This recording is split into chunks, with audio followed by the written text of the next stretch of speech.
Hi friends, ఎలా ఉన్నారు? బాగున్నారా? అందరూ బిజీగా ఉన్నారా? షాపింగ్స్లో ఆషాఢ మాసం, బోనాలు, ఇంకా వచ్చేవన్నీ పండుగలు, శ్రావణ మాసం అన్నీ ఇంకా ఫంక్షన్సే కదా. సో ఇప్పుడు మనం చూసేద్దాం పెరుగుతో చేసిన ఆవపెట్టిన పొట్లకాయ ఎలా చేయాలో చూద్దాం. దానికోసం పాన్ తీసుకొని అందులో ఆయిల్ వేసి ఆవాలు, జీలకర్ర, మినప్పప్పు, వట్టిమిరపకాయలు, శనగపప్పు వేసుకొని మంచిగా తాలింపు పెట్టుకోవాలి. తాలింపు వేడి కాగానే తాలింపు అయ్యి రెడీ కాగానే ముందుగా మనం ఉడకబెట్టిన ఉప్పు వేసి పొట్లకాయలు ఉడకబెట్టి ఆరబెట్టుకోవాలి ఫ్రెండ్స్. వాటిని ఇప్పుడు ఈ తాలింపులో కలపాలి. కొంచెం తడిపోయేంత వరకు వాటిని ఉంచి దాంట్లో 1 స్పూన్ పసుపు వేసి బాగా మగ్గనివ్వాలి. 1 మినిట్ వరకు మంచిగా ముక్కల్ని గోలిచ్చి మూత పెట్టి ఉడికించుకుంటే జల్దీ ఉడికిపోతాయి. ఇప్పుడు మూత తీసి అందులో ముందుగా మనం రెడీ చేసుకున్న పచ్చిమిరపకాయలు,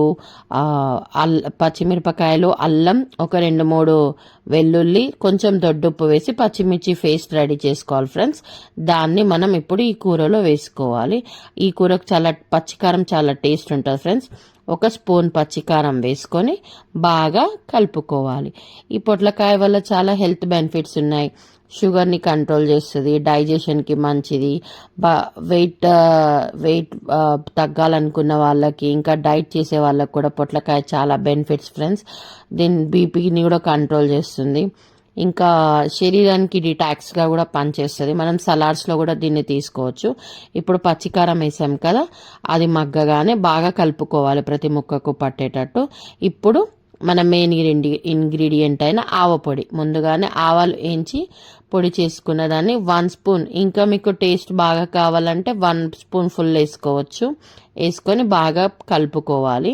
ఇప్పుడు మూత పెట్టి ఒక 1 మినిట్, అంత ఎక్కువ ఉడికించు, ఆవపొడి వేసాం కాబట్టి చేదొస్తుంది. సో 1 మినిట్ కాగానే కొంచెం మూత పెట్టి 1 మినిట్ ఉడికించుకోవాలి అంతే. తర్వాత మనం స్టవ్ కట్టేసుకోవాలి. సో ఇప్పుడు ఆవపొడిని బాగా ముక్కలకి మంచిగా కలుపుకోవాలి. ఇది వాటర్ వెజిటేబుల్ కాబట్టి వాటర్ కంటెంట్ కూడా ఉంటుంది.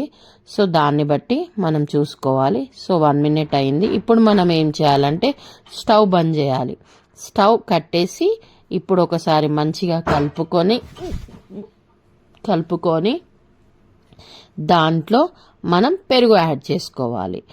స్టవ్ కట్టేశాక మాత్రమే పెరుగు యాడ్ చేయండి ఫ్రెండ్స్. ఎందుకు అంటే పెరుగు పలిగి మొత్తం ఇట్లా కాకుండా చేసుకుంటే ఆ వేడికి ఆ పెరుగు ఉడికిపోతుంది. సో ఇప్పుడు పెరుగు యాడ్ చేసుకున్నాం కదా, మంచిగా కూరనంతా కలుపుకొని మంచిగా కొత్తిమీరతో సర్వ్ చేసుకోవాలి. వేడి వేడి అన్నంలో నెయ్యి వేసుకొని తింటే చాలా బాగుంటుంది ఫ్రెండ్స్.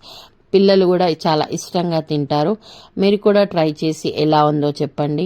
అంతే, లాస్ట్లో కొత్తిమీరతో గార్నిష్ చేసుకుంటే వేడి వేడి పెరుగు ఆవపెట్టిన పొట్లకాయ పెరుగు పచ్చడి ready. Thanks for watching. Bye friends.